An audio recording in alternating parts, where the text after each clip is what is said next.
The man casually took out a broken hammer from the dungeon. The nation's chief appraiser was stunned, because after his appraisal he discovered that this was actually an epic grade piece of equipment. You have to understand, on Earth, ordinary equipment is called standard.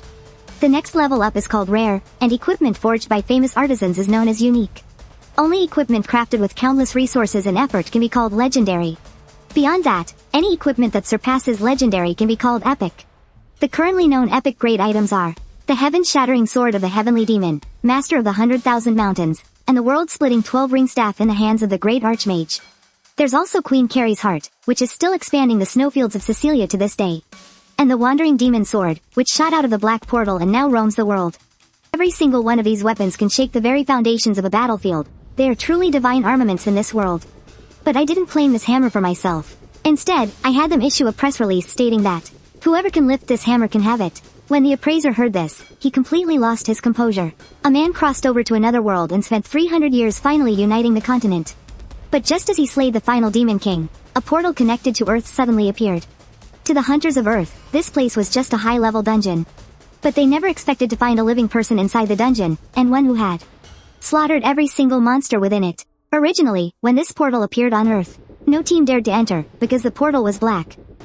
Entering it was tantamount to a death sentence. In the end, Country A's Hunter Association was ordered to go in as an advance party to investigate. It was then, inside the dungeon, that they saw me kill the Demon King in a single slash. Manhua Story, an agent of Country A's Hunter Association, came out and recounted everything that had happened inside, but no one else believed a word she said. Section Chief Kim Jin-soo came over and comforted her, saying it was normal for others not to believe her. After all, that was a black-grade demon portal, and it even had a Demon King inside. Just making it back alive without support from other guilds was already a miracle.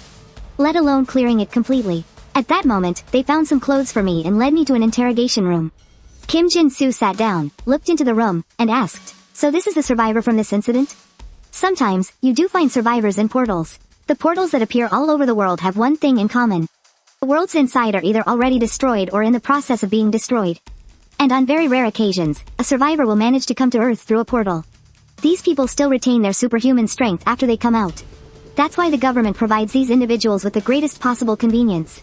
The reason is to win over these powerful individuals. At that moment, Manhua Story and Kim Jin-soo were thinking about how to get me to join their association. Normally, even A-rank hunters have to risk their lives when facing high-level demons. A monster on the level of a Demon King is something that even S-rank hunters wouldn't dare to fight carelessly. But they had seen with their own eyes that I not only killed her, but did so with absolutely overwhelming power. However, what worried Kim Jin-soo the most right now was the cultural difference.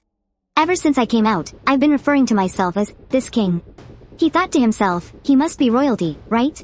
Manhua Story, who believes that looks are everything, thought I would definitely be easy to communicate with. But no sooner had she finished her thought than she heard me roar, "Commoner." Powerful aura that erupted from me instantly shattered all the glass in the interrogation room. Seeing this, the two people outside were utterly dumbfounded. You have to understand, this was special glass that could even withstand attacks from high-level monsters. Meanwhile, I stood up and furiously demanded how the person in front of me dared to defile the glorious name of Lenhart. After getting up, that person frantically apologized to me over and over. Kim Jin-soo asked Manhua Story, "Didn't you say he'd be easy to communicate with?" Hearing this, Manhua Story awkwardly suggested that it was probably a cultural difference. Let's go back 15 minutes, to when I was first brought here. Having returned to Earth again, I felt everything around me is so unfamiliar, but I suppose that makes sense. After all, in my past life, I was just an orphan who died suddenly from overwork. I didn't even live to be 30 before I was reborn in another world. I served as a Night King for over 100 years, and then, when demons invaded the world, I fought them for another 200 years. So, I've been away from this world for over 300 years. Seeing that I was silent, the bald man was the first to break the silence, asking, "You must be Mr. Lenhart Draconia Lenhart, correct?" After some thought, I decided it would be better not to reveal my former identity as an Earthling. Because one is a 300-year-old Night King from another world, while the other is a young man who died from overworking part-time jobs. Before he even reached the age of 30, the former persona is definitely more advantageous for me. So I said to the bald man sternly, "You are to address me as Your Majesty, the Emperor." Upon hearing this, the bald man hurriedly corrected his address. Seeing this, I thought to myself, as expected, even if they act like a tyrant, they will still cooperate obediently. But this also made me wonder, is this bald man naturally good-tempered, or has an official order been issued to treat the survivors with care? Then, the bald man asked, "In your world, You killed all the demons, and then you encountered our hunters here, is that correct? I answered, that is correct. Then I added, this king has eradicated the demons and protected the honor of the knighthood. Now, this king shall appoint you as a temporary scribe. You shall have the honor of recording this glorious deed. The bald man dared not object and could only say, of course. Then I asked, do you people not have any etiquette for welcoming distinguished guests? The bald man probably understood the meaning behind my words a euro, that I was hungry. So he quickly picked up his phone and said he would arrange for a meal for me. To find out what had happened since I disappeared from Earth, I demanded that he tell me everything. I wanted to be told every single detail. The bald man listened and explained that 30 years ago, a disaster suddenly struck the Earth. Otherworldly portals appeared all across the globe. Monsters, demons, and other such creatures poured out of them endlessly. Only after humanity paid a great price did they realize that every portal has a corresponding theme and a mission for clearing it. If it's ignored for too long, then the dungeon will experience a break. This would cause the monsters to invade Earth. Just as he finished speaking, there was a knock on the door. The bald man thought the food had arrived and went to open the door. After hearing his explanation, I began to ponder. In my previous world, the demons' attacks were endless and relentless. But here, each portal has a theme and a mission, almost like a trial set by some powerful being, to allow them to grow stronger step by step. A moment later, the bald man came in with a tray of food and told me to eat. When I saw the food on the table, I froze for a moment. It was braised chicken and rice, so fragrant it could make your soul ascend. So tender it melted in your mouth, and so savory it was fit for the gods. This was once my soul food. Now, placed before me again, it was just as tempting as ever. But I swallowed and fought back the urge. Instead, with a grim face, I asked the bald man, what is this? The bald man replied, this is a common food that people on Earth eat. Hearing this, I suddenly stood up, slammed my fist on the table, and shouted, commoner. How dare you defile the glorious name of Lenhart? How could you serve a commoner's food? To me, your emperor? Is this how your country follows the protocol for hosting royalty from other nations? You should know that I am of royal blood from another world. I am an agent of the gods. I am the guardian of the Holy Grail, the wielder of the Holy Sword and the Holy Spear. I am the nemesis of the forces of evil. I am the one who vanquished the Chaos Lord, Malice. I am the Night King who has slain 23 Demon King level monsters and countless high-ranking demons. I alone represent 300 years of battle history from the other world. They quickly brought me a steak, which finally placated my anger. Seeing that I had settled down, Kim Jin-soo sent Han Ha-ri to win me over. Han Ha-ri awkwardly said that she also didn't know how to speak in that old-fashioned, formal way. In the end, left with no choice, she had to timidly open the door and call out, Your Majesty, saying she had something to report to me. I wiped my mouth and told her to come in. Seeing that I didn't throw her out, she was incredibly happy. She even secretly gave a thumbs up to the security camera. After sitting down, she asked if the food here was to my liking. I told her this time was acceptable. The reason I reprimanded you before wasn't because the food was cheap. It was because of your problematic attitude toward a king. Han Ha-ri said it was due to their ignorance and that they had offended me. She then introduced herself as Han Ha-ri. I said that I had already heard from that bald man about the matters of your world. I'm told that demons appear here as well. Han Ha-ri first confirmed that was true, then nervously asked if I would allow all of my future affairs to be handled exclusively by Country A. Han Ha-ri's mission this time was singular. She was to use any means necessary to recruit me into the Hunter Association. At the very least, she had to get me to settle down in Country A in the current state of affairs, the intelligence wars. Core objective is to win over powerful survivors. Each and every one of them possesses an incredible amount of power. That's why no country can allow such a valuable asset to fall into other hands. After hearing her out, I said that since I have come to settle in this world, then I have an obligation to go to the battlefield and slay my enemies. Upon hearing this, Ha-ri excitedly asked if I would be willing to join their Hunter Association. At her words, I grew serious again and said, as a king of a nation, how could I become a mere soldier for another empire? I shall establish my own, brand new knightly order in this world. Hearing this, Ha-ri's mind went completely blank. In the end, she could only helplessly agree for the time being. When she came out, she asked what the higher-ups had said. Kim Jin-soo told her the directive from above was to support me as much as possible. They absolutely cannot let me run off to another country or a large guild. This really infuriated Han Ha-ri. Now, not only does she have to fight in dungeons, she also has to do this job of walking on eggshells around someone. Suddenly, a piercing alarm blared all around. She took out her phone and saw an emergency notification. It said the portal in the southern plains was experiencing a dungeon crack. When Kim Jin-soo saw the message, a drop of cold sweat instantly formed on his forehead. That place is the country's breadbasket. If magical beasts were to invade, it would paralyze food production. Han Ha-ri said, isn't that the area where the Firebird Guild is located? Besides, they have an S-rank hunter, Li Yong-wan. There's no way they can't even handle a single orange-level portal. Kim Jin-soo figured those guys must be pulling some kind of stunt. We have to hurry and stop them. The entire conversation between the two of them was overheard clearly by me from behind the door. It seems they've run into some trouble. From what they were saying, once a dungeon cracks, the land becomes contaminated. And crops will stop growing. With that thought, I slowly raised my palm. Seeing the golden light emanating from it, I silently thought, "Are you well, Chimera?" My words were like a shining meteor, landing before a vast, radiant, white temple. A young woman dressed in green saw this meteor and the corners of her mouth lifted into a slight smile. The scene then shifts to the portal in the southern plains. When Kim Jin-soo arrived, he demanded to know what they were doing. The man standing opposite him was none other than the guild master of the Firebird Guild, Lee Young-won. Seeing that people from the association had arrived, he remained completely unfazed. This confirmed Kim Jin-soo's suspicions. They had intentionally caused the dungeon crack, all because the association wouldn't agree to their demands. All year, the Firebird Guild had been demanding that the association grant them tax exemptions on the income generated from their portal. This was because they were consistently harvesting massive amounts of mana crystals and monster materials. While this brings them a hefty income, it also means they have to pay more in taxes. So, they're demanding that the tax on their income be reduced to 1 trillion won. However, as a major guild, the officials have already given them plenty of special treatment. Han-ha-ri stepped forward and demanded that Lee Young-won close the portal immediately. "It's been a week as of today," Lee Young-won said nonchalantly. "I know that after a week, the authority to clear the portal has to be handed over." Then he added, "And right now, a lot of our members are injured. We'll do our best to hold out until tomorrow, but it's hard to say what might happen by then." Hearing this, Han-ha-ri angrily asked him if he didn't understand the consequences of this area becoming contaminated. He said that wasn't his problem and added that Han-ha-ri was truly naive. In this world, only money and power are justice. They're such a bunch of shallow fools. When Sha Li turned around and saw it was me, she instinctively called out my name, Raiwan. I told her not to address this king by his given name. "Call me your majesty." Lee Young-won, seeing I looked like a foreigner, asked who I was. I didn't answer him, simply telling him to shut his mouth. Then, I looked at him with an icy glare and said. That statement was more than enough to infuriate Lee Young-won. You have to understand, he was one of only 20 S-rank hunters in existence, and the guild master of one of the 10 great guilds. Hearing me insult him like that, he immediately began to gather magic in the palm of his hand. It was only when Han-ha-ri said that I was the survivor that he froze on the spot. Then, his attitude completely changed. He bowed to me and began to introduce himself, just as he was about to ask if I was the survivor who came out of the black portal. I cut him off. I turned and asked Kim Jin-soo what problem they had run into. This king knows very little about portals, so I need you to explain it in simple terms. Seeing that I was preparing to help, the two of them were overjoyed.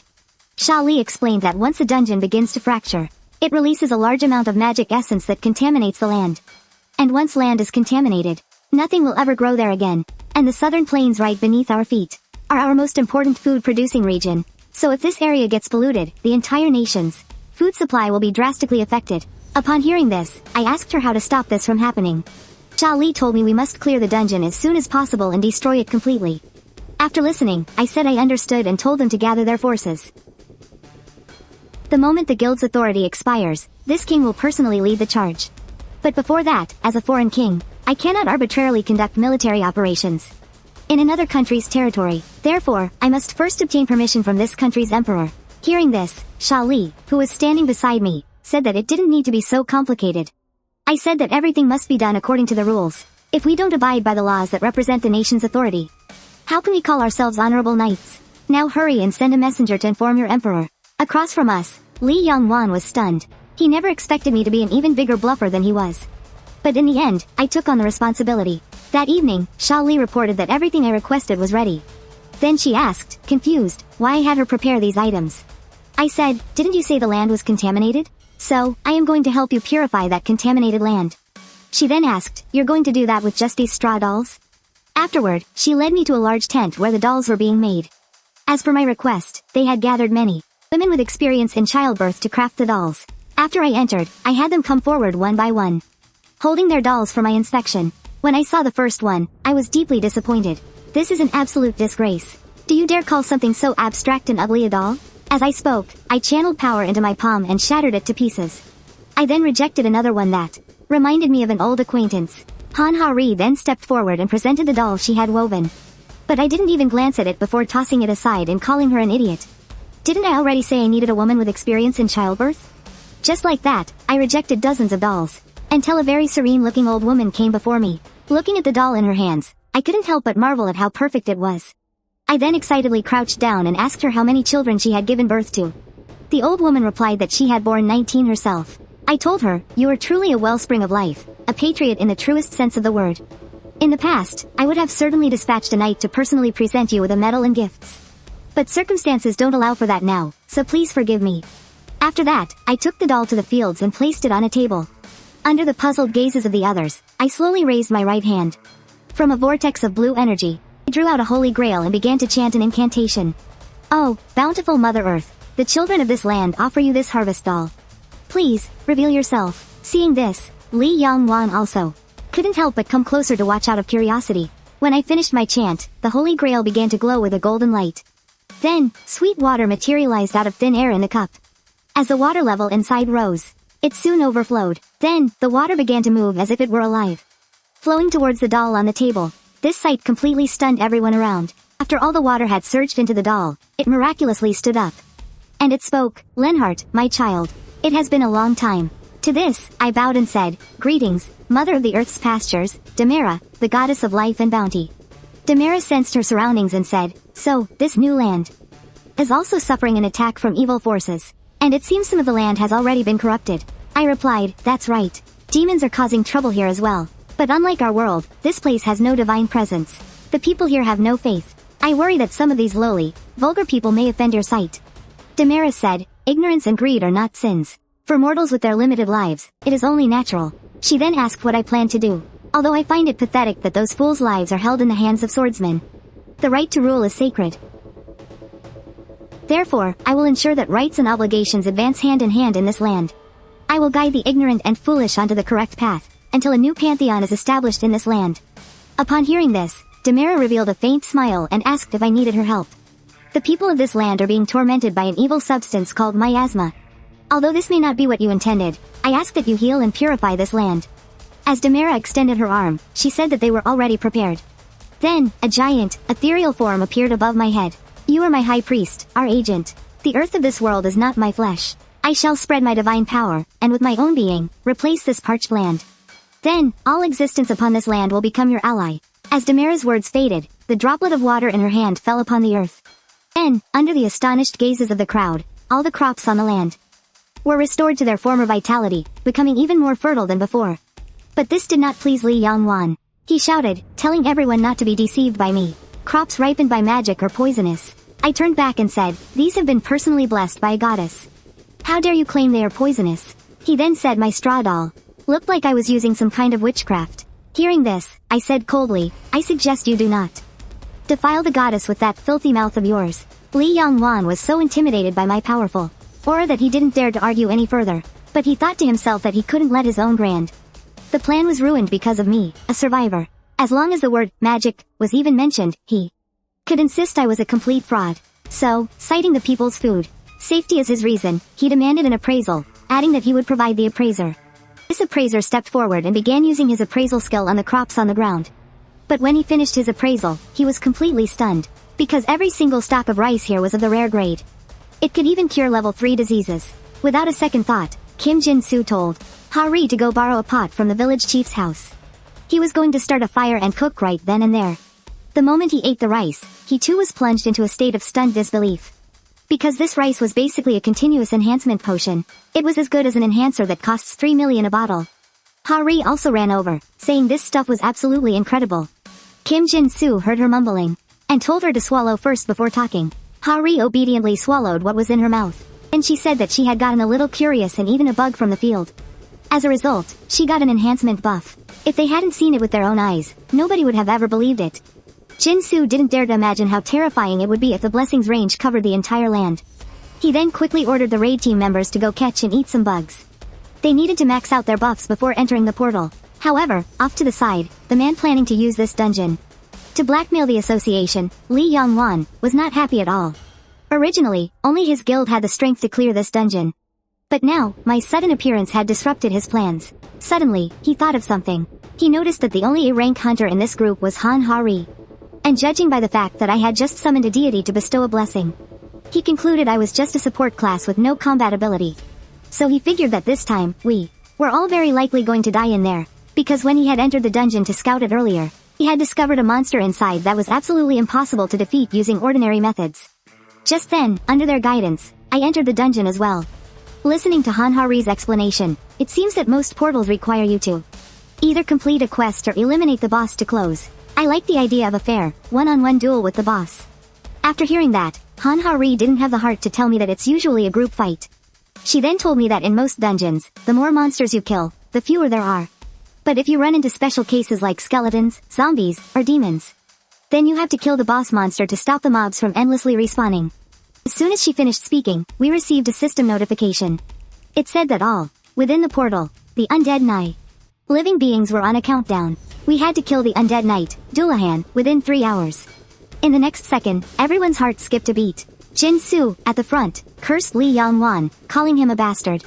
He never told us this dungeon had something like this. As the countdown began, Dullahan appeared on the dirt slope ahead of us. From below, skeleton warriors began to emerge endlessly, advancing toward us. Seeing the situation, Kim Jin-soo immediately gave the order to use all the potions. Then he glanced back at the team, which had 30 archers and 2 mages. So he immediately ordered those with ranged skills to prioritize taking out the enemy's mages. He then led the warriors to hold the front line. The formation was barely set when the skeletons charged right at them. Kim Jin-soo was the first to meet the charge, raising his shield to block. When it clashed with the enemy's longsword, he felt that this was far more terrifying than he had imagined, because he felt as if his shield had just withstood at least several hundred pounds of pressure. But as a B-rank tank, he could still take it. After parrying the enemy with his shield, he swung the hammer in his right hand and smashed the skeleton to pieces. But almost immediately, he sensed a fluctuation of demonic energy from behind him. When he turned back to look, he saw that the mages in the Skeleton Legion had already finished forming a magic circle. To protect the rear line, he shouted at the mages to draw their attention. The mages were a bit annoyed by his shout and immediately summoned a laser beam from the magic circle. In the blink of an eye, it landed right where Kim Jin-soo was standing. Before Kim Jin-soo could even catch his breath from the hit, Dullahan had already ridden its warhorse right up to him. Seeing it swing its great sword at him, he hastily raised his shield to block again. He never imagined this boss would be so overwhelmingly powerful. A single, casual-looking strike sent Kim Jin-soo flying over 10 meters away. He didn't stop until he crashed into the stone wall behind him. Seeing this, Hanhari's heart leapt into her throat. A team member behind her asked Hanhari, should the reserve team go in to help now? The reserve team was meant for exactly this kind of emergency, but she turned her head to look at me, thinking, this man who calls himself a Lionheart King can slay even archdemon-level monsters with a single strike. So she asked me to step in and help them. Hearing her, I first fell silent for a moment. Then, I said with contempt, as the king of a nation, how could you expect me to lead the charge in such a small skirmish? Hanhari was completely stunned. For a king to personally fight these disgusting skeletons, it would be a grave insult to the goddess. The girl behind her quietly asked Hanhari, what should we do now? Hanhari saw that I seemed to have no interest in anything other than the Dullahan. Seeing that I had no intention of intervening, she knew she had no more time to hesitate. So she drew her sword, saying she would face the Dullahan alone. She told the others to support Kim Jin-soo at the front. With that, she lunged forward. She charged straight towards the Dullahan in the center of the Skeleton Legion. As she got close, she stepped on a skeleton's head and vaulted into the air, flipping directly above the Dullahan. Then, twisting her body with a burst of power, she brought her longsword down with all her might toward the Dullahan's back. But it was blocked by its greatsword. Seeing her attack parried, she prepared to think of another way to separate the Dullahan from the group. But before she could finish the thought, the creature's head was right in front of her. This completely baffled Hanhari. Generally, the head is an individual's most vulnerable spot. She never imagined a Dullahan would actually use its head to block her line of sight. She couldn't help but marvel that the fighting style of the undead was truly in a class of its own. When she saw its clenched fist, she knew she couldn't dodge. Her only choice was to raise her sword with both hands to block. The next second, the Dullahan threw a punch, slamming her to the ground. She staggered back 2.5 meters before steadying herself. Just as she looked up again, she saw the Dullahan charging toward her with its greatsword raised. But this was exactly her goal. The area of effect of her skill was too large, and if she used it in a crowd, her allies would get caught in it too. So, after luring the Dullahan away to the side, she could finally unleash her skill with confidence. She took advantage of the moment the Dullahan was distracted by the surrounding flames to rush forward, gathering all of her magical energy into the longsword in her hands. The next second, with a whoosh that cut through the air, her sword lunged toward the enemy with the force of a thunderbolt. But it was blocked yet again. Hanhari couldn't believe that the Dullahan, in this situation, could still spare the focus to block her attack. But dwelling on that was pointless now. Because at this moment, she not only had no time to dodge, she couldn't even pull her longsword back quickly enough. And its greatsword was already swinging down on her, just as Manhua closed her eyes to welcome death. A word of praise from me stopped the Dullahan's hand. I said, although you only use one hand, I can tell your swordsmanship is exquisite. You must have been a famous knight in your past life, am I right? First, allow me to apologize. My eyes have deceived me. I mistook you for some common undead. And then, as the Dullahan looked on, confused yet moved. With Manhua looking on from the ground with a bewildered expression, I stepped forward and said, why must we harm these innocent soldiers? Let us end this battle with a duel of honor between two knights. Seeing me actually challenge the boss one-on-one. The others were completely stunned by my logic. Even the nearby skeleton soldiers stared with wide-eyed sockets. After a moment of silence, the Dullahan actually picked up its own skull and gave me a nod. Seeing this, the skeletons all stopped their attacks. Clearing a space for the two of us, I stepped forward, summoning a magic circle in my hand, and at the same time, told it, you can put your head down. Your sword style requires two hands. If you only use one, it can't be considered a true duel. Before I finished, Manhua cried out, Your Majesty. She told me that the Dullahan won't die unless its head is struck. After hearing that, I asked her, so? Is that important? This completely stumped her. She thought to herself, if I don't strike the Dullahan's head, how'd I plan on defeating it? After hearing me, the Dullahan first gave me a look of admiration. Then handed its skull to one of its skeleton underlings. Seeing it was ready, I said, I, the first knight of the goddess of light in Justice, Ariana, and also the Lionheart King of Lenheart, hereby challenge you. Hearing my words, the Dullahan raised its greatsword to its chest in acknowledgement. As the battle began, it lunged forward, then gripped its greatsword with both hands and brought it down on my head. In contrast to its imposing display, I just stood my ground, unmoving. No matter how much force it used, it couldn't budge my arm an inch. Immediately after, I quickly twisted my arm. As its greatsword hit the ground, my longsword came to rest gently on its neck. And I said, 1. Realizing I was on another level, the Dullahan hurriedly dodged back to create distance between us. Then, it raised its greatsword, spun around once, and used the momentum to swing at me horizontally. Seeing this, everyone broke into a cold sweat for me. Manhua, having already experienced the Dullahan's power, estimated that this strike carried the weight of several tons. But what no one expected was that when the Dullahan reached me, it suddenly fell flat on the ground. This scene left everyone wondering what on earth had happened. Only Manhua looked at me with utter admiration and said, he's simply too incredible. She explained to the others that in the instant our swords clashed, I used a blade binding technique to alter its center of gravity. By doing so, I used the force of the Dullahan's horizontal slash and redirected it back onto itself. An ordinary person wouldn't have the guts to even try something like that. After Manhua finished her explanation, I stepped forward, once again placed my longsword on its body, and said, that's two. Seeing it didn't move, I told it to get up and prepare to continue. In the ensuing fight, the Dullahan thought to itself that it had been a long time since it was treated as a knight, and even longer since it was challenged to a duel by one. It thought this might be a little trick of mine, aimed at getting myself out of a tight spot. Anyone who heard my suggestion for it to get off its horse would have made the same judgment. However, it immediately dismissed this thought as foolish, because it saw that I possessed the bearing of a veteran of countless battlefields, an aura of absolute justice, and my eyes revealed a desire for honor. With that thought, it changed its form again and swung its blade at me.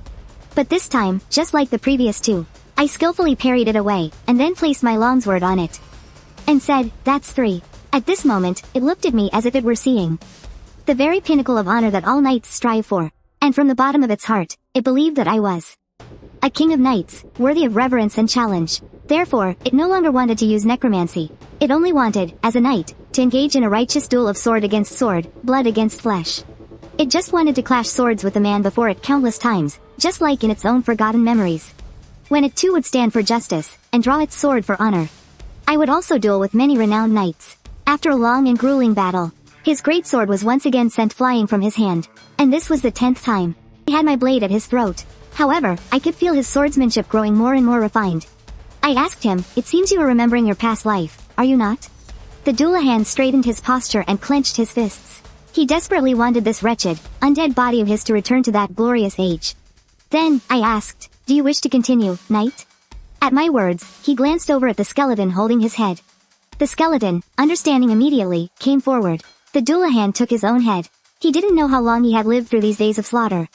For so long, he had been endlessly repeating this sinful battle. He felt that if he could end this cursed existence this way, he would be content. With that thought, he knelt on one knee before me, offering his head to me with both hands. Seeing this, I said, "You are a worthy knight. To see you reclaim your honor brings me, your king, great joy. I will offer you my blessings and prayers. If you have a god you worship, then may that god grant your soul peace.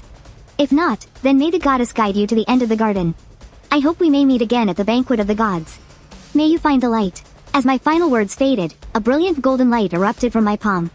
The head he held in his hands began to slowly dissolve into that golden light. His armor dissolved along with it, as did the dashing, spirited face that lay beneath. After we dealt with the Dullahan, we successfully cleared the dungeon. To this moment, Kim Jin-soo and Han Ha-ri couldn't believe the Dullahan had actually honored our agreement. And that I had truly ended the conflict with the duel. That, combined with the brilliant flash of light at the end, made them wonder if the undead spirit was truly vanquished. Han Ha-ri complained, "If you had a skill like that, you should have just used it from the start." Hearing this, I walked over and told her that if I had done that from the very beginning, then that knight's story would have ended. With him is nothing more than an undead spirit. I could see that the Dullahan was a noble knight. Therefore, he deserved a fitting end. After I finished, I asked them, "Now that the battle is over, shouldn't there be some loot? Just find something valuable and give it to me." Reminded by me, the others began to inspect their haul. Kim Jin-soo said that just by looking at the purple crystal orb, he could feel the immense magical power contained within. Han Ha-ri was surprised that the Dullahan's greatsword and cloak had also been left behind, completely intact. But as I looked at that purple orb, I furrowed my brow. I could clearly feel a sinister aura constantly radiating from it. Just as Kim Jin-soo was about to say they could make a fortune if they sold it, I smashed the crystal orb to pieces with a single punch. As it shattered, its glow faded away. Everyone there, except for me, was completely stunned. I told them, an item like this will only bring about chaos.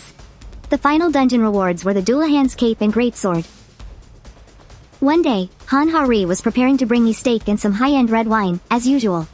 Her hair was a mess, and the dark circles under her eyes were severe. It had been 4 days since my arrival on Earth. While it wasn't a long time, during that period, many things had happened that left her utterly exhausted, both mentally and physically. First, there was the issue of taxes. I had declared that as the king of a nation, how could I possibly pay taxes to another country? Besides, managing money is a task for servants. This left Han Ha-ri completely speechless. Later, in order to create a sacred presence in this land, he gathered a group of followers, and I decreed that they were to offer up 90% of their income as a tithe. When I announced this, my followers were nearly scared to death. I told them, how can followers of the goddess worry about basic necessities? Your food, clothing, and all living expenses. Also, all my benefits are handled by my guild. Fortunately, the rice I blessed is valued extremely highly. A single 160 jin bag of rice can sell for 150 million. This instantly earned the trust of my followers. But right after, a problem came up that gave her an even bigger headache. And that was my accommodation. The finest furniture was just a basic requirement. On top of that, I also demanded servants on call 24 hours a day. And works of art for me to appreciate. Just to borrow a presidential suite from a 5-star hotel. Han Ha-ri was searching until 2:30 in the morning. In the end, at the hotel she finally found. They put up paintings and porcelain, and I reluctantly agreed to settle in. After thinking all this through, she pushed a room service cart and called out, "Your Majesty," from outside our door. After receiving my permission to enter, she first came to pay her respects. Only then did she push the cart over for me to have my breakfast. I asked her if she'd eaten yet. Han Ha-ri thought I was going to invite her to eat with me, so she said she hadn't. But to her surprise, I simply told her that she should eat on time, or it would be bad for her health. She then took all the food off the cart. Staring at the delicious meal, Han Ha-ri couldn't help but swallow. She thought to herself, maybe I'll go get a sandwich for myself later. Just then, I told her to have a seat. Hearing that, Han Ha-ri thought, it looks like he really is going to eat with me. She excitedly found a stool and sat down right away. I looked at her goofy grin and asked, "What are you spacing out for? Hurry up and cut these ribs into smaller pieces so I can eat them." Confused, Han Ha-ri asked me, "Aren't we going to share all this food?" I asked her sternly, in this entire world, what king eats at the same table as a commoner? After I finished eating, we got in a car and arrived in front of a luxury apartment building. Han Ha-ri told me that although it's not on the level of my former palace, the association will do its best to provide you with the finest residence. I reluctantly accepted. After we went inside, Han Ha-ri began to explain that this apartment building was even equipped with a private helipad for me. But just as she was about to lead me in, a man blocked our path. Han Ha-ri thought to herself, His Majesty's schedule today is top secret. How did this person know to be here? The man introduced himself as Director Bu Zhangjian of the Tijing Group. Han Ha-ri, of course, had heard of the Tijing Group. They're one of the 3 largest conglomerates in the country. But she couldn't figure out why a director from a conglomerate like that would be waiting here, pretending it was a chance encounter. Bu Zhangjian then turned to me and asked if I was the famous survivor everyone's talking about. He extended his hand toward me and said, "It's a pleasure to meet you, Your Highness." Hearing this, Han Hari instantly realized he was here for me. I looked at his outstretched hand and gave him a look of utter disdain. I said, "Does a mere merchant think he's worthy of shaking my hand?" Although Han Hari didn't know what Bu Zhangjian's motive for approaching me was, she was relieved that I chose to simply ignore him. Afterward, she led me into the most luxurious suite and asked me what on earth Bu Zhangjian wanted from me. I replied, "What else would a merchant want but profit?" Han Hari's mind immediately jumped to rice I had blessed a while back. The incident had happened so suddenly that they hadn't been able to properly contain the information. Although they contacted the person who filmed the video afterward and demanded he take it down and delete it, the guy just went and reposted it. And you have to understand, the Tijing Group's main line of business is food production. So, rice like this would naturally threaten their profits. He asked his researchers in disbelief, "That kind of rice, can it really give people a buff after they eat it?" Since they hadn't conducted any clinical trials, the researchers didn't dare to jump to conclusions. Just then, a woman stepped forward and said that in order to get the seeds, she had already gone to see the owner of that farmland. According to him, a dog that was 19 years old and on the verge of death immediately became full of energy after eating it. There were also people who, after eating this rice, found that their chronic inflammation and rhinitis were cured. Hearing that this was truly something special, Bu Zhangjian came up with a brilliant plan. But then he remembered the way I looked at him earlier, and he seethed with anger. But to get his hands on that power-granting rice, he decided he had to see me again, no matter what. He thinks that I, like the other survivors, believe the world I came from is the best.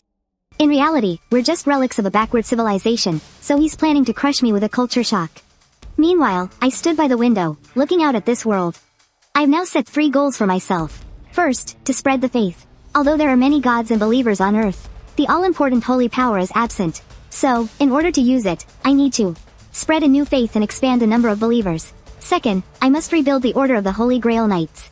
This world doesn't have a legion that fights using holy power.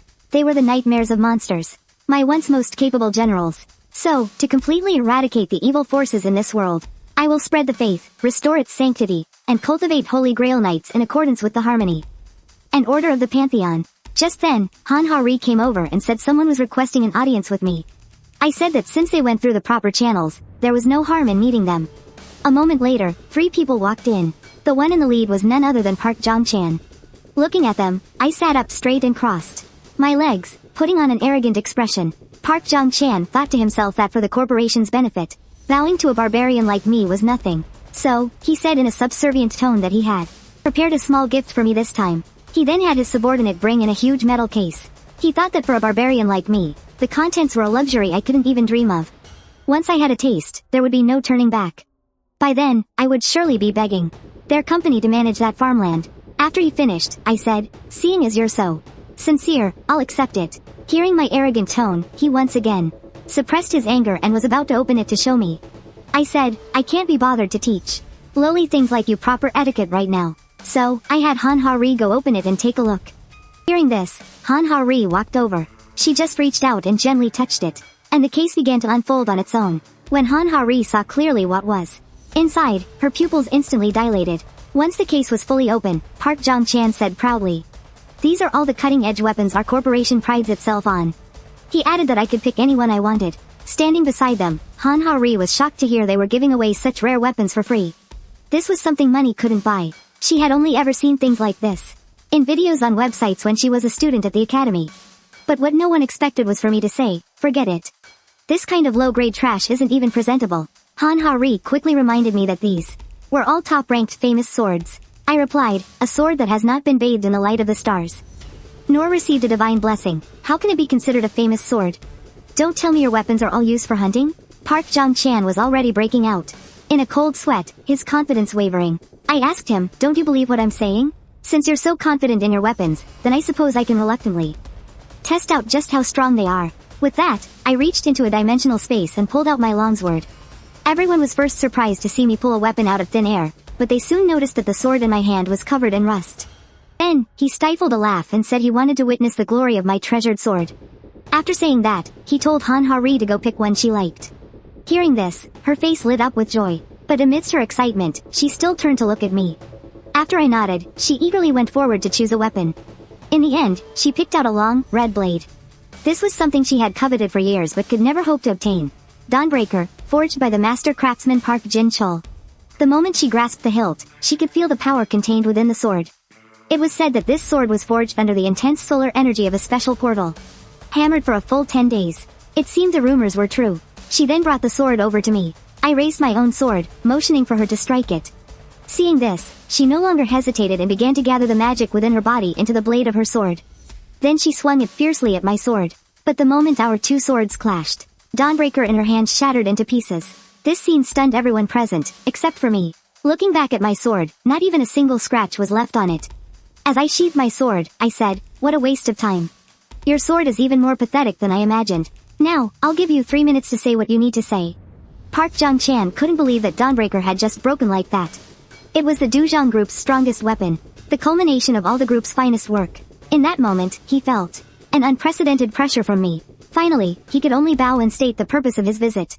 He wanted to acquire the patent for my blessed rice seeds. Seeing that I was unmoved, he quickly added that he would pay me a handsome reward. According to their management's estimates, its value could reach 180 billion. Of course, this was a figure he just pulled out of thin air. How could the seeds for a super rice that can even cure cancer be worth so little? However, he assumed that a country bumpkin like me would have no concept of 180 billion. He thought that with just a little explanation, he could make my head spin with joy. Hearing this, I asked him, "So you want to buy the seeds with money, is that right?" When Park Jong-chan heard this, he thought I had taken the bait. He quickly said that I would also need to sign an exclusive distribution contract with their Duzhong group. Before he could finish, I cut him off. I told him he was a lowly merchant to dare and openly insult the sacred. As I spoke, I revealed a sliver of my Lionheart King's aura. This instantly made the atmosphere in the room tense. The henchmen behind him found it difficult to even breathe. The feeling I gave them now was that if I so much as lifted a finger, they would lose their lives right here. However, I didn't make a move. Instead, I told him to confess his own sins. Hearing this, Park Jong-chan could no longer withstand my intense pressure and fell to his knees with a thud. He then said that he truly didn't know what he had done wrong. Seeing that he couldn't come up with anything coherent, I withdrew my aura. That land was blessed by the goddess Demera. It is a divine blessing and reward for the hardworking farmers who cultivate it. How can such a thing be measured in money? And now, a lowly creature like you, who would deceive others just to make money, dares to ask me for the seeds? You have no faith in the sacred in your heart. How dare you even think of profiting from a divine product? After their group had left, Han-ha-ri asked me, "Is it really alright to just let them go like that? Although he's just a lowly merchant in your eyes, he's a very influential person out there." I said not to worry about him. A small-time merchant like that could never shake this king's position. Right after, I asked her about the task I had assigned her. Han-ha-ri was just about to report to me, when she said that a message had come from the association, asking if I would be taking the test this time. If you get a rating, it will make things much more convenient for your work. After hearing that, I asked her what nonsense she was spouting. As if they could use those things to test this king. Hearing this, Han-ha-ri asked in confusion, "Then why are we going there?" I said I'm going there to find some usable soldiers. And then I will test them. Han-ha-ri said that didn't seem to be in line with the rules. I told her to figure it out herself. If it's not possible, then make it possible. The scene shifts to the front of a 100-meter tall building. An elderly man greets a young man. He asks him if he's here to retest his rank again. The young man's name is Ji-yu Dae-sung, an unaffiliated D-rank hunter. He politely replies, "Long time no see, team leader Kim Do-han." After they enter the building together, Kim Do-han says, "You really are persistent." He then suggests that Ji-yu Dae-sung should just join his team. In his heart, Ji-yu Dae-sung is actually full of frustration. Because after 10 years, he is still a D rank. You have to understand, even people with no talent can eventually muddle their way to C rank. Kim Do-han says that an honest and hardworking person like him should be able to become a key member quickly, even if it's just for manual labor. But actually, the mining team isn't so bad. Ji-yu Dae-sung said he still wanted to give it another try. He knew that if he wanted to make a living, he had to find a way to get promoted to C rank and leave the porter profession behind. Just then, the two of them saw a foreigner walking over and couldn't help but stare curiously. From my silhouette, they could easily see an air of nobility. They greeted me in English, but I turned around with a serious expression. I warned them, "Do not speak to this king so casually, you lowly creature." That alone shattered Kim Do-han's confidence. Not long after I walked away, I turned my head again to look at Ji-yu Dae-sung behind me. The moment our eyes met, his body began to tremble uncontrollably. Seeing this, Kim Do-han at his side asked if he was feeling unwell. At that moment, he felt as if something was crushing him, making it hard to breathe. He only snapped out of it after a staff member called his name. I watched the people coming and going in the hall and thought, to think there isn't a single suitable candidate. But that makes sense, I suppose. After all, the people who come for the test are either low-level hunters who haven't been promoted in years, or rookies who just awakened and are here for their first evaluation. Just then, I heard someone call my name, telling me to go to testing hall number 9. When I opened the door and went in, the room was already full of people. One person saw me enter and asked, "You must be Mr. Rywan, correct?" My expression darkened as I warned him, "As a commoner, you will address me as your majesty." Knowing my special status, he had no choice but to comply. He then asked me to place my hand on the testing device to begin the test. I looked at the device in front of me, silent for a moment, and then said, "How can a commoner test a glorious knight?" The man hurriedly explained that it wasn't them testing me, but the device in front of us. How can a machine test a knight's ability? The only ones who can judge a knight are other glorious knights and God. The man was completely speechless. He must have been thinking, then what am I even here for? I then said, "I merely came here to find some useful soldiers." I didn't expect to find only a bunch of vulgar people. Even you evaluators are such common folk. Seeing me so brazenly, trying to poach people, he didn't dare say much. I then asked them what the next test was. They told me it was a practical combat test inside a portal. Hearing that, I said, "Fine. Excellent warriors are forged in the crucible of constant combat. We shall observe." The man wanted to remind me that I was here to participate, not observe. But in the end, he didn't dare say it. The scene shifts to the portal in S City. Although portals are usually cleared out after being conquered, a few are intentionally preserved for profit, and this portal was one of them. Ji Dae-sung looked around and noticed that this year's test wasn't very different from last year's. He secretly resolved to perform exceptionally well in the practical test this time. Following behind him were a pair of siblings. You could tell just by looking that they were definitely newbies. There was also an elderly man. Ji Dae-sung guessed this man was probably like him. A high D rank, C rank at best. And finally, there was me, the foreigner. Seeing how young I looked, he figured I must also be a rookie taking the test for the first time. Now, apart from him and the old man, everyone else was a rookie. This made him worry, can we really do this? Once everyone had gathered, they started to form a circle and introduce themselves. First was Ji Dae-sung. He introduced himself as having been a hunter for 10 years. His class was warrior, and he played the role of damage dealer. Another young man introduced himself as Shin Tae-hoon. He was a rookie who had just awakened this year. The girl beside him said she was Shin Tae-hoon's sister, Shin Na-yeon. Her main weapon was a dagger, and she had also been learning archery recently. When Ji Dae-sung heard that these two were rookies who hadn't even decided on a class yet, he asked them if they had ever gone to a training center by themselves. Hearing this, the two of them proudly said, "It's already been 3 months at the training center. Looks like those two are a lost cause." After losing hope, he turned to ask the old man. The old fellow said his name was Woo-jong Tae. Tae has been a hunter for 5 years. His weapons are boxing gloves. Even after his awakening, he kept on working. It wasn't long ago that he honorably retired. Hearing this, Ji Dae-sung thought to himself that this old man didn't seem to have much experience either. Plus, his weapons were non-lethal boxing gloves. Finally, everyone turned their gazes toward me. Seeing that I was a foreigner, they tentatively asked if I could speak Korean. And I, in turn, very bluntly told them, this king will not be taking action. Why use a dragon-slaying sword to kill a chicken? Hearing this, Ji Dae-sung thought, I wasn't yet fluent in Korean. Afterwards, our group headed into the forest. The person in charge of the test said that all we had to do this time was kill 50 kobolds to pass. Occasionally, gnolls would appear on the field. If a truly dangerous situation arose, he would step in himself. On the way, Ji Dae-sung was very worried that this test was highly likely to be a failure. Just as he was asking me about not bringing a weapon, Shin Na-yeon, seeing that I was handsome, offered to lend me her bow. She probably thought I would thank her, but as I looked at the bow, my expression instantly darkened. I then threw it on the ground and said, a knight never uses such a despicable long-range weapon. Looking at the current situation, this test is very likely going to be a failure. After walking for a while, Ji Dae-sung said he knew of a good spot. He suggested everyone go there directly to hunt. Seeing how experienced he was, everyone agreed. However, Shin Tae-hoon asked curiously, isn't there a tribe at the end of that grassland? There should be a lot of them there, right? Ji Dae-sung said that with our small numbers, we shouldn't startle the tribe. Otherwise, if we were to get surrounded, it would be very difficult to escape. He added that he planned to attack the kobolds living in a cave. We just had to light the surrounding leaves and grass to funnel the smoke into the cave, and we could easily hunt them from the outside. Hearing this, everyone praised Ji Dae-sung's experience. Not long after we went in, we were ambushed by kobolds.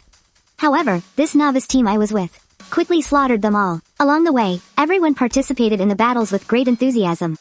Even the 80-year-old man in our group went forward and killed a few. But I, on the other hand, stood by and watched from beginning to end, with no intention of making a move. Soon, the others expressed their extreme dissatisfaction with me, asking why I wasn't coming up to help. They also asked the examiner on the side if what I was doing was acceptable. The examiner, knowing I had a special status, said he would record this part in the assessment content. Hearing this, the others couldn't really say anything more. After walking a while longer, we finally arrived in front of the cave where the kobolds lived. Everyone did as Ji Dae-sung said and piled all the firewood at the cave entrance. Just as he was preparing to light the firewood to smoke the kobolds out, I walked up and asked him, is this method truly the best one? Ji Dae-sung saw that not only was I not helping, but I was now coming out and saying something like this.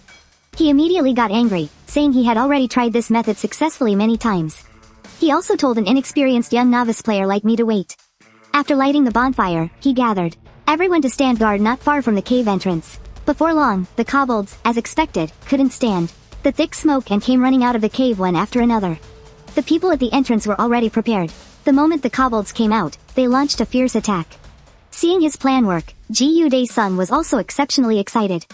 After all, this was just a dungeon for a placement test, so these kobolds were relatively weak. He was thinking that after wiping out all the kobolds here, he'd go to the plains and kill a few gnolls. That way, he could complete this mission. But before he could finish his thought, suddenly, he heard a roar from not far away. As a hunter of 10 years, it was clearly the roar of the gnoll leader. You have to understand, this guy is the real boss of the portal, with a combat power of C rank or higher. He couldn't understand why a creature like this would appear here. Seeing the situation, he quickly gave an order for him and Shin Tae-hoon to take on the gnoll leader, while Shin Na-yeon and the old man blocked the kobolds in the cave. Although he knew Shin Tae-hoon was a novice, for a D-rank hunter like him to face the gnoll leader without a tank was nothing short of suicide. Soon, the two of them charged toward the gnoll leader. As Shin Tae-hoon got closer, he realized just how terrifying this monster was. It let out a deafening roar at him, completely shattering his mental fortitude. Seeing that things were going badly, Ji Dae-sung shouted at him to snap out of it, but the gnoll wasn't about to give him a chance to recover. It immediately picked up its greatsword and lunged toward him. Because of this, his hands went weak, and now he couldn't block the attack he should have been able to stop. After his shield was knocked away, Shin Tae-hoon sat on the ground. Staring at the monster before him, he was too terrified to speak. But what confused Ji Dae-sung was why the association examiner at the side hadn't stepped in yet. Logically, in a crisis like this, they should intervene and stop the test. But he couldn't just stand by and watch Shin Tae-hoon die. Without hesitating any longer, he picked up the shield from the ground and strode forward. The gnoll ignored Ji Dae-sung and instead raised its greatsword toward Shin Tae-hoon again. It planned to finish off Shin Tae-hoon on the ground before dealing with the others. Fortunately, Ji Dae-sung was fast enough to get there in time and block the blow. He then forcefully tilted his shield, causing the leader's greatsword to hit the ground. The leader quickly retracted its greatsword, preparing to swing again. Ji Dae-sung had already used most of his strength. He didn't know if he could take another hit. If Shin Tae-hoon could just pull himself together and counterattack, they might have a chance. Just when the greatsword was about 2.5 centimeters from his shield, a hand suddenly appeared and caught the incoming greatsword. No matter how hard the gnoll leader struggled, it couldn't move the greatsword forward another inch. Then I said to him, I'll give you a barely passing grade for that, and told him to get up and try again. Seeing that I had stopped the leader with just 2 fingers, Ji Dae-sung's mind went completely blank. Seeing him just standing there stunned, I told him again to pick up his shield. I'm telling you to face it one more time. Weren't you able to block its attack just now? Ji Dae-sung was completely bewildered, not understanding what I wanted him to do. Even the gnoll leader at the side seemed a bit confused. Then Ji Dae-sung asked, can't you see the situation we're in? We're all still in danger. Hearing this, I furiously shouted, how dare you? To receive guidance from the Lionheart King is a great honor. And you dare to question me? For a mere common soldier to receive guidance from me, a Holy Grail Knight. That is something your family would be proud of for generations. Not only are you not grateful, you dare to question your king? After being scolded by me like that, he had no choice but to obediently pick up the shield from the ground and walk toward the gnoll leader in front of him. But the leader didn't even glance at him. Instead, it let out a roar at me. In response, I just released a bit of my aura and asked if this mad dog had a death wish. Sensing the terrifying presence around me, the leader quickly and wisely whimpered twice like a dog. Ji Dae-sung noticed the leader was trembling even more violently than he had been just moments ago. Then, as I willed it, the leader attacked Ji Dae-sung again. That single strike knocked him back 4 or 5 meters. Ji Dae-sung could only feel his arms go numb from the impact. From the side, I cursed him for being an idiot. Even if you're holding a shield, you can't just block with brute force. Don't face an enemy stronger than you head on. You have to learn to look past the weapon and find an opening. While I was speaking, the gnoll leader swung at him twice more. He tried to process what I was saying, but in that moment of hesitation. In that instant, the null found an opening, but I managed to kick its legs out from behind. A kick to its joint made it buckle, letting him dodge the counterattack. At the same time, I reminded him that during a fight, you should never take your eyes off the enemy. Gu Daeseon knew that if that last attack had landed, he would have been dead for sure. I told him to focus and not waste his talent. You can do better. Hearing these words, his heart skipped a beat. He began to ask himself if he really had any so-called talent. After all, he didn't even have a single fixed skill. But he was done with being stuck as a D rank. This time, he was no longer timid. Facing the great sword in the Null Chieftain's hands, he advanced instead of retreating, meeting it head-on. Then, at the moment the sword hit his shield, he quickly twisted his arm, causing the Null's attack to strike the ground. Seeing what he'd done, he couldn't believe he had actually pulled it off. But before he had a chance to be happy, the Null Chieftain's fist was already in his face. A single punch sent him flying 2.5 meters. Seeing this, I called him an idiot again. Don't you know you have to see the big picture in a fight? He's still got a long way to go. In the end, Gu Daeseon's evaluation was still D rank. After we got out, I went to a building with an extremely high security level. The man sitting in front of me was none other than the president of the Hunter Association, Oh Gang-huk. He asked if I had known from the very beginning. I told him that a warrior like him, even when disguised as an ordinary person, can't hide his aura. Oh Gang-huk said self-deprecatingly that to hide his build and face, he had even worn an illusion mask. It seemed it was all for nothing. He then asked me if participating in the test had helped me achieve my goal. I said it was decent enough. At least I found a candidate for a squad leader. Also, I have no intention of going to another country, so you don't need to be so anxious. Seeing that I'd hit the nail right on the head, he froze for a moment, then lowered his head and said, "The power you displayed was just too overwhelming. I may have been too hasty. What you just showed us was the same. Even though it was a monster from a D-rank dungeon. As a boss, the Null Chieftain is definitely at the C-rank level. But to me, it was like looking at an ant. I rendered it completely helpless with just a single finger."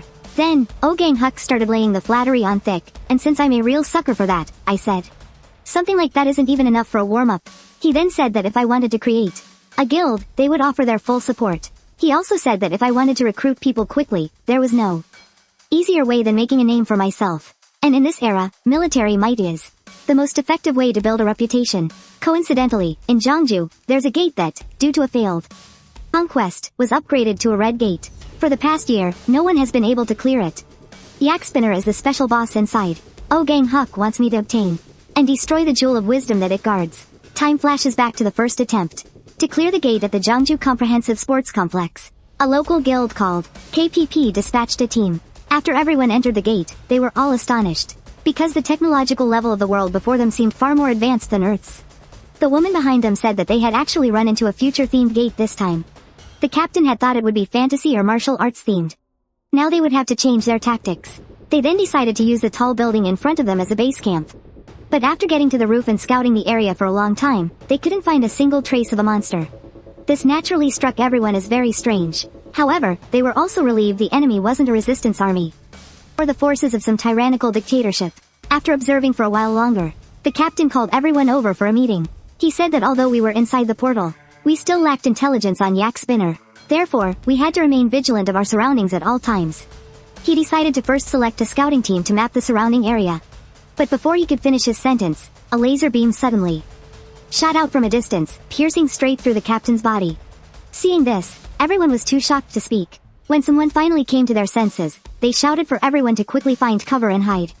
The one that had just fired the laser was a giant mechanical entity. After firing the laser, it quickly switched to its cannons. It fired one large caliber round after another at the floor where the team was located. The squad was scattered by the explosions. Once they regained their footing, a sense of dread began to creep into everyone's mind. You have to understand, their captain was an A- rank tank. And yet, he was killed in a single blow by the enemy. At this rate, all of them would surely die. The man who was the vice guildmaster immediately gave the order to retreat. Seeing that the building was about to collapse, everyone rushed towards the exit. The woman at the very front pushed off with her feet, lunging forward to see if it was safe outside. After confirming there was no ambush, she first informed the others behind her. Then she took the lead and was the first to run out. But as soon as she was outside, she suddenly stopped in her tracks, because she felt a slight itch on her neck. Soon, that itching sensation spread throughout her entire body. The next second, right before everyone's eyes, she was sliced into more than 10 pieces. It was then that everyone discovered the area outside the door was covered in fine threads that were difficult to see. They didn't understand when they had appeared. They were certain the threads weren't there when they first arrived. Now, there was no way to retreat. The Vice Guildmaster ordered everyone to cut these threads and told them to infuse their spiritual energy into their weapons to be able to cut them. They were now desperate to escape this place, because they had already lost two of their strongest members without even seeing the enemy. Little did they know, the moment they stepped out of the building, they had already been targeted. Seeing the group walk out onto the main street, the robot switched its weapons again, lashed a laser whip down at them. With just a few strikes, screams echoed amidst the flashing lights. In the end, only the severely injured Vice Guildmaster was left. Having lost his mind, he screamed at his surroundings, "Come out!" Hearing his shouts, the robot leapt out from the shadows. The Vice Guildmaster's face was filled with disbelief, seeing that his entire team had been wiped out by such a small robot. He then asked if it was Yak Spinner. The robot made a whirring sound as a memory replayed. It was in a laboratory. A woman was fitting it with new parts. She asked it, "You can continue to fight even if you're low on ammo, right?" Finally, she entrusted it with protecting this city for her. Seeing the robot ignore him, the Vice Guildmaster became enraged and started cursing at it. Robot didn't tolerate it. It once again lashed out with its long laser whip, slicing the Vice Guildmaster into 108 pieces. Just like that, subsequently, the association sent another team, a second, and even a third conquest team. But after they all failed, this portal was upgraded to red, and the association indefinitely suspended all attempts to clear it. On this day, the mission to clear this portal was finally restarted. However, this time, it wasn't just a single guild that entered. Instead, it was led by Golden Iron, the S-rank hunter and guildmaster of the Golden Lions, one of the top 10 guilds in each nation. The Vice Guildmaster, a rank hunter Huang Yanxia, and 47 combat members, plus a near S-rank hunter from the Magic Tower, Chi Taichung, along with 48 mercenaries, and the Hunters Association's a rank hunter, Han Hari. And me, a nameless, young foreigner with no rank. Outside, Chi Taichung had already made a deal with the other party. The Gem of Wisdom would belong to the Magic Tower. Everything else, plus 60 billion in cash, would all go to the Golden Lions Guild. Han Hari and I sat to the side, looking relaxed. After we entered the portal, I saw Han Hari. Seeing her fidgeting, I asked what was wrong. She said things were going so well that she was worried they wouldn't. And, well, she was just worried. If things can proceed smoothly without me having to intervene, that would be for the best, of course. But that way, I'd lose my chance to make a name for myself. I said, as the Lionheart King, as long as I haven't made a move, it means the situation isn't that serious. So tell me, in my kingdom, what do you believe is the Emperor's duty? After hearing this, Han Hari asked, "Isn't it to rule the nation?" I replied, "That's the most basic duty, and one that anyone can do. As long as they aren't incompetent, it wouldn't make much difference who's on the throne." Han Hari then asked, "Is it to lead the knights on the front lines?" The moment she said it, she suddenly realized something. When we faced the Dullahan at the very beginning, and more recently, the Null Chieftain, I only stepped in at the most critical moment. Seeing that she'd finally figured it out, I told her, the duty of the Lionheart King is to be the final bastion. For the Lionheart King to have to personally take the field is a matter of humiliation for the knights. It also means the situation has become dire. It seems I'll have to trouble myself again for the sake of you weak and useless lot. Han Hari said, "But this team doesn't just have the S-rank hunter, Golden Iron. There are also many high-level mages. It shouldn't be a problem, right?" I said, "You people are called hunters, aren't you? I'll admit, compared to ordinary humans, you are certainly stronger, but this lot has no idea how to wage a proper war. They've only clashed with the enemy 3 times, and now they think the city outskirts are safe. They didn't even post a single lookout. And you call yourselves a raid party? Claiming you can counter the monsters based on their characteristics. To me, that's utterly laughable. A true warrior must be able to adapt to any situation. There are no so-called characteristics. In my eyes, that thing called Jacques Spinner, now that is a natural-born warrior." After hearing what I said, Han Hari suddenly had an ominous premonition. The very next second, the area we were in erupted in a massive explosion. Jacques Spinner recalled the last time it saw that woman. Before she died, the woman gave it one final command. Eliminate all unknown factors that threaten the city. After firing the rockets, Jacques Spinner switched to its machine gun and began spraying the raid party indiscriminately. Its sudden appearance caught everyone completely by surprise. While many managed to find cover after the first volley, that wasn't a problem for Jacques Spinner, which was equipped with X-ray scanning. It locked onto its targets using thermal imaging and pulled out its laser weapon. Without a moment's hesitation, it fired at the most densely packed area. As the laser beam struck, an entire building was instantly leveled. The others were terrified when they saw that kind of destructive power. They broke out in a cold sweat. In the distance, Jacques Spinner needed some time to recharge after each shot. As an S-rank hunter, Golden Iron quickly spotted it. Without a second thought, he grabbed his warhammer and charged straight for the robot. Since it was so sudden, the robot could only twist its body to protect its vital components. The hammer came down, directly smashing one of Jacques Spinner's joints and disabling it. Golden Iron landed and let out a loud shout. Hearing him, Huang Yanxia dodged, clenched her fists, and lunged forward. In a single bound, she was behind the robot. Then, she brought her fist crashing down on its head. After taking the hit, Jacques Spinner's body was clearly starting to short-circuit. But before it could get back up, another bolt of lightning struck its body. The one who cast the spell was none other than Chi Taichung. Using the electricity from the lightning strike, Jacques Spinner began to overload, spreading its circuits and downloading a radar system. In an instant, the entire city became its eyes. It then locked onto Chi Taichung as its priority target for elimination. Then quickly leapt away into the distance. Just as the others got up to give chase, they were hit with another hail of bullets. Seeing that the situation was bad, Chi Taichung shouted for everyone to group together. He then used a distortion field to generate a protective shield. The moment those bullets approached the field, they were affected, and their trajectories changed. This was a magical item that Chi Taichung had prepared in advance to deal with Yaxpina. After detecting the anomalous physical phenomenon, it began to run maintenance calculations. In just 2.5 seconds, it had finished its analysis. By adjusting the trajectories, it made the bullets land precisely on its preset coordinates. Chi Taichung couldn't imagine how the enemy had analyzed the bullet's deviation angle in such a short time. It made him wonder what kind of creature this was. After calculating the trajectories, Yaxpina unleashed another furious barrage on everyone inside the field. The people inside told Chi Taichung to quickly shut it down, or else none of them would be able to launch a long-range counterattack.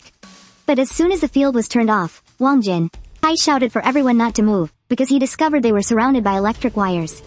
The group hadn't even seen how the enemy managed to set up all these wires. At that moment, Yaxpina's laser weapon had also finished charging. The sight of it made Chi Taichung break out in a cold sweat. To activate the field, he had gathered everyone together, which meant that now, there was no way to dodge. With no other choice, I had to summon my mount from another dimension. First, it bit through the wires to get them out of trouble. And the enemy that had fought so many powerful warriors to a standstill was just a small robot. I then said to the robot, "This king greatly admires your bravery, fighting so many all by yourself. Therefore, I have decided to grant you the honor of fighting me." The group behind me, who thought I was a novice, heard this and thought to themselves, where did this lunatic come from? After analyzing the robot's algorithm, it concluded that I was just a simple organic being. Threat level, 0. So, it set the output of its electromagnetic cannon to 13% and prepared to fire. Seeing this, I spurred my white horse on while reaching for my lance. When the robot saw me charging, it fired a shell directly at me. I shouted, "A knight will not be brought down by such a cowardly long-range weapon." Then I accelerated again, charging head-on towards its projectile.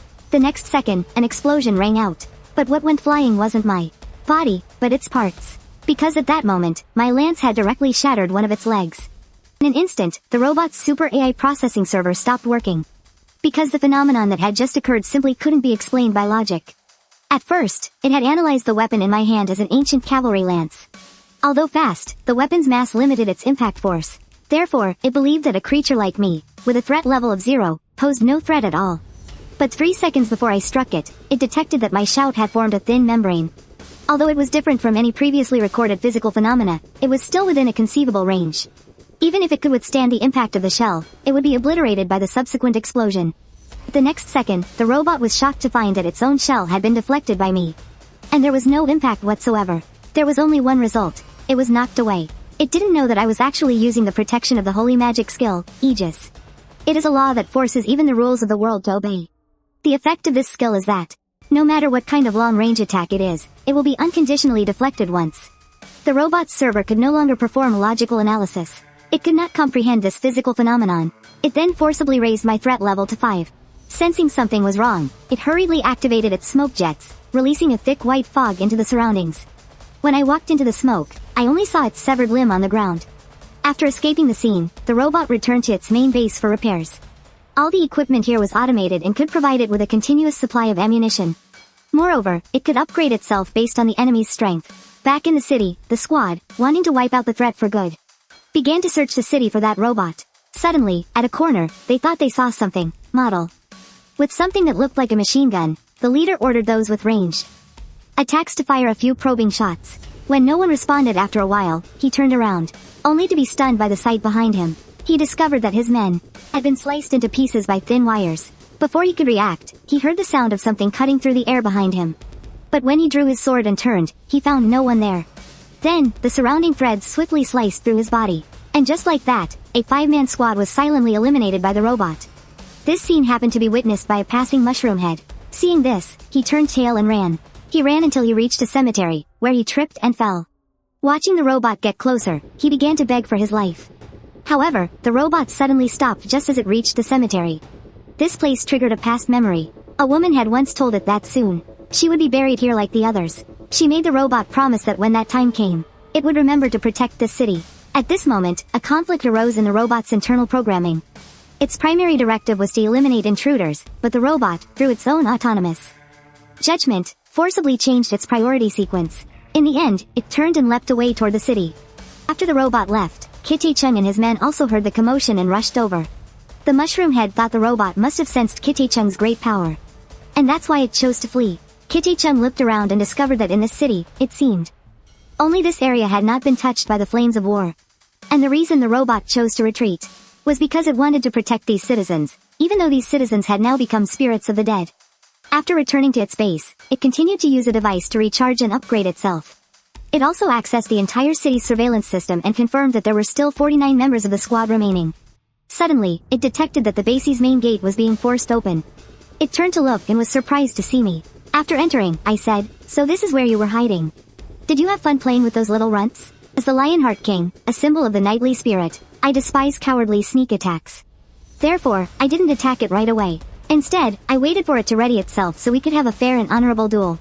However, it had no intention of fighting me honorably. The moment it saw me, it launched a surprise attack. But that's no reason for me to abandon my knightly spirit. It is precisely because of this that I was able to make an entire continent submit to me in another world. When I walked out of the explosion, there wasn't a single speck of dust on my clothes. Seeing this, the robot immediately switched to its machine gun and unleashed a barrage of gunfire right where I was standing, but all the bullets were blocked by the shield around my body. After observing this strange physical phenomenon, it immediately stopped wasting ammunition. Then, it quickly dodged to the side and fired bullets at me from all directions at extreme speed, letting the bullets come at me from every angle. In response, I just gave a small smile. Then, with a powerful stomp, I kicked up the ground around me, blocking those 3 bullets. Watching my move, the robot let out a whirring sound of confusion. The next second, my spear descended from the sky, landing right where it had been standing. Its reaction was incredibly fast. Just a second before my spear landed, it dodged swiftly out of the way. But before it could steady itself, I charged out from the ruins on my warhorse, plucked the spear from the ground, and in the blink of an eye, I was right in front of it. In a panic, it used the power in its legs to leap high into the air. At the same time, it unleashed another volley of ammunition at me on the ground. But I just stood there, completely motionless. This abnormality was something the robot couldn't quite comprehend. So, not daring to linger, it turned and fled, covering several hundred meters in the blink of an eye. And I patted Stolly beneath me, who understood immediately and gave chase. It closed in right behind the robot, moving even faster. The robot couldn't understand how can an organism move this fast? Just as I was about to catch up, it locked its eyes on an iron pole. As it reached it, it threw out an arm and hooked on, completing a rapid 360-degree turn and smashing right into my white horse, Stolly. But even with that impact, we didn't budge an inch. It, on the other hand, was sent flying back a dozen meters. I said, "Stolly, my friend, you're as strong as ever." The robot over here, seeing I was distracted, suddenly leapt up to launch a surprise attack. But the speed of its bullets couldn't even come close to keeping up with Stolly. No matter how intense its firepower was, it was always one step behind us. Along the way, it even fired a rocket at a nearby skyscraper, trying to use the collapsing walls to block my path. But what it didn't expect was that Stolly perfectly used those falling rocks to leap into the air, and in the span of a single breath, he soared to a spot directly above its head. Finally out of options, it unlocked all its weapon systems, preparing to unleash its full firepower. This time, I didn't use a shield and instead charged straight toward it. As the bullets rained down on my body, they were all deflected, leaving a shower of brilliant sparks. Witnessing this, the robot was completely and utterly dumbfounded. I let out a cry, for the glory of Lenhart, and raised my spear, thrusting it straight through its body. With a violent explosion, I cleaved the robot's body in two. Just then, it recalled what that woman had once told it. The things sealed here must never be taken away. So, without a moment's hesitation, it activated a chain of self-destruct devices. The self-destruct signal spread from its core fragments, rapidly reaching every corner of the city. All the explosives that had been planted in advance were activated in that instant. The next second, before my astonished eyes, a mushroom cloud rose from the center of the city. Robot number 253, in the final second before the explosion, remembered the moment it first opened its eyes. It was in a workshop that reeked of gasoline. The first mission it received was to protect this city. Commander had just finished giving the order when he was killed by two tentacles. Immediately after, a large-eyed monster peeked into the workshop. The next second, it was blown to bits by the robots. Intense firepower. Then, one after another, more robots joined the fight. After the battle was swiftly concluded, these robots became the city's heroes. The story of the robots became a celebrated tale. Among the city's populace, who had long fallen into despair, they became a symbol of hope for the city, and the Iron Knights in the hearts of the citizens. Under the command of the final commander, they defended the city time after time. But the enemy, as if they could be infinitely generated, launched an endless stream of attacks. It wasn't until this city had nothing left to protect that the attacks finally stopped. In the end, Robot 253 was left all alone to receive one final order, to guard this city. That thing must never be allowed to leave this place. And just like that, number 253, to prevent anyone from getting near that thing, began to teach itself to self-upgrade and build factories and bases. Even though it was the only robot left, it chose to face the enemy alone. In the days that followed, if there were no invaders, it would repair the defenses and gather resources. But whenever an invader appeared from the portal, it would cut them down without a moment's hesitation. Now, as I look at the robot on the ground, cleaved in two, I think to myself how lucky I was to have the shield's protection. With that thought, I turn my gaze to a glowing purple orb nearby. I ask it, is this the thing you've been protecting all this time? It's called the Jewel of Wisdom, isn't it? That is something that should not exist in this world. Saying this, I draw my longsword, and slowly advance towards the Jewel of Wisdom before me. Seeing this, the robot on the ground musters its final ounce of strength to shoot a thread that wraps around my lower leg. I ask it, do you still wish to fight me? How long have you protected this thing? How long have you fought all alone? By any code of loyalty, you are a truly faithful knight. All life forms across every dimension owe you a debt of gratitude. Now, I solemnly declare, your mission is complete. With that, I swung my sword at the Jewel of Wisdom. The energy that erupted from my blade tore through the earth. It blossomed high in the sky, creating a brilliant flash of light. When the light faded, the Jewel of Wisdom had also been split in two, its luster gone. At that moment, the robot also seemed to find peace, and it ceased all operations. After returning to the association, I reported what happened in the instance to President Wu Ganj and asked if he had any issue with me destroying the jewel. Wu Ganj said that since I was the one who defeated the robot, how I chose to dispose of the Jewel of Wisdom was my right. I told him not to have any regrets, because if that thing had been brought out, it would have only been a curse. Hearing this, Wu Ganj asked me why I would say such a thing. I told him that the jewel was a vicious manifestation of wisdom and exploration, created to tempt humanity. In other words, it was a demonic artifact. Wu Ganj was startled when he heard the word demonic. I continued, explaining that while at first it would help people achieve their desires, over time, it would begin to demand a price, bit by bit. It's just like fattening up a pig before slaughtering it for its meat. It uses eternal life and immortality as bait to slowly devour humankind. It doesn't take long for someone to lose their sanity to its temptation and become a demon. When I heard that they had found this thing in other locations as well, I urged him to destroy them as quickly as possible. However, it was likely that the other locations had already fallen into the traps set by the demon.